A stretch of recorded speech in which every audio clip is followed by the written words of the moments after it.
देखो भाई, आज आपको पैंट की कटिंग बताती हूँ, बहुत आसान, बहुत सिंपल तरीके से, तो आपको अच्छे से समझ आएगी। तो सबसे पहले इसकी देख लेते हैं मेजरमेंट। हिप रहेगी इसकी 34, लंबाई रहेगी 38 और मोहरी रहेगी 8। ठीक है, ये मोहरी आप अपने हिसाब से कम ज़्यादा कर सकते हो जैसे रिक्वायरमेंट हो। तो सबसे पहले हम ले लेते हैं इसकी लंबाई। लंबाई मैंने कैसे ली है, देखो ऊपर लगेगी इसमें बेल्ट। सबसे पहले फैब्रिक के बारे में बता देती हूँ।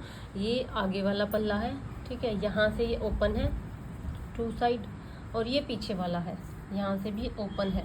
तो पीछे वाला पल्ला हमने 3 इंच बढ़ा के लिया हुआ है, ठीक है, और ये आगे वाला है, यहाँ से ओपन रखना है, इस बात का ध्यान रखना है। तो ये 2 पल्ले ले लिए हमने।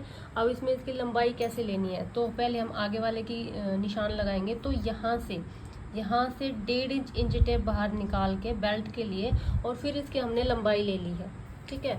अब लंबाई कितनी लेनी है, यहाँ से 1.5 इंच टेप बाहर निकाल के फिर हम लेंगे जितनी हमारी लंबाई है उसमें 3 इंच ऐड कर देंगे ताकि मोहरी में नीचे मोड़ा जा सके, ठीक है। आई होप ये आपको समझ आ रहा होगा।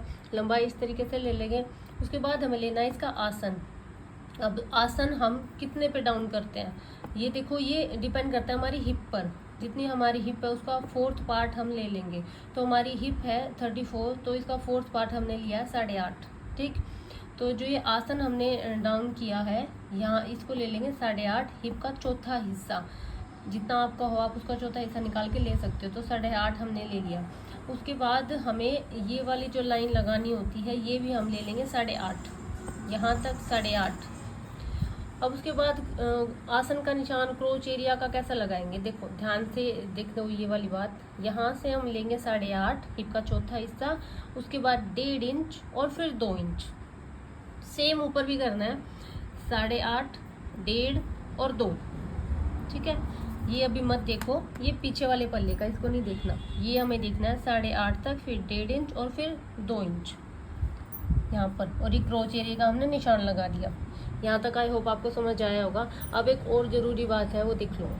ये जो हमें सेंटर निकालना है ना, ये कैसे निकालना है, इसी की वजह से हमें हमारी जो पैंट में खिंचाव आता है ना, वो नहीं आएगा। तो ये बहुत आसान है कैसे निकालना है। तो ये हमने ये वाली जो हमारी लाइन थी ना 1.5 इंच और 2 इंच वाली, इस वाली लाइन का हाफ कर लेना है। ये लाइन थी हमारी 12, इसको आधा कर लिया, ये हो गया 6। तो 6 इंच पर निशान लगा लिया। पूरी सीधी लाइन हमें यहाँ से 6 इंच लेते रहो, ठीक है। और ये सेंटर वाली लाइन में हमारी बन गई, ओके। अब हमें लेना है अपनी मोहरी, ठीक है, ये हो गया सेंटर। मोहरी कैसे लेनी है, जितनी भी हमारी मोहरी है, हमारी इसमें 8 इंच है, तो यहाँ से 4 इंच इधर और 4 इंच इधर, तब हमारी मोहरी बनी है 8 इंच, ठीक है।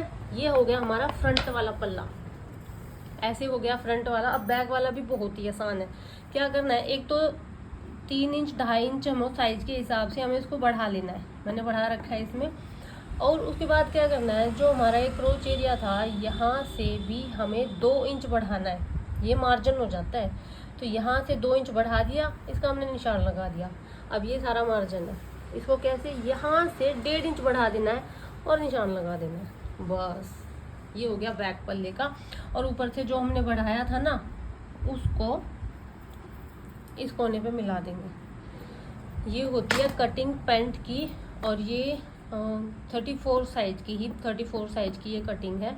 बहुत ही आसान है, इस तरीके से करना, कहीं भी आपकी पैंट में खिंचाव नहीं आएगा। और खिंचाव का सबसे मेन कारण होता है कि ये सेंटर, इसको याद रखना। जब आप ये सेंटर बना लोगे ना, आपकी पैंट में कभी खिंचाव नहीं आने वाला है। तो इस तरीके से एक बार ट्राई करना, बहुत अच्छी बनेगी। और ये मैंने अस्तर पे कटिंग किया है, पहले अस्तर ही कटिंग करना है, उसके बाद मेन फैब्रिक पे कटिंग करेंगे।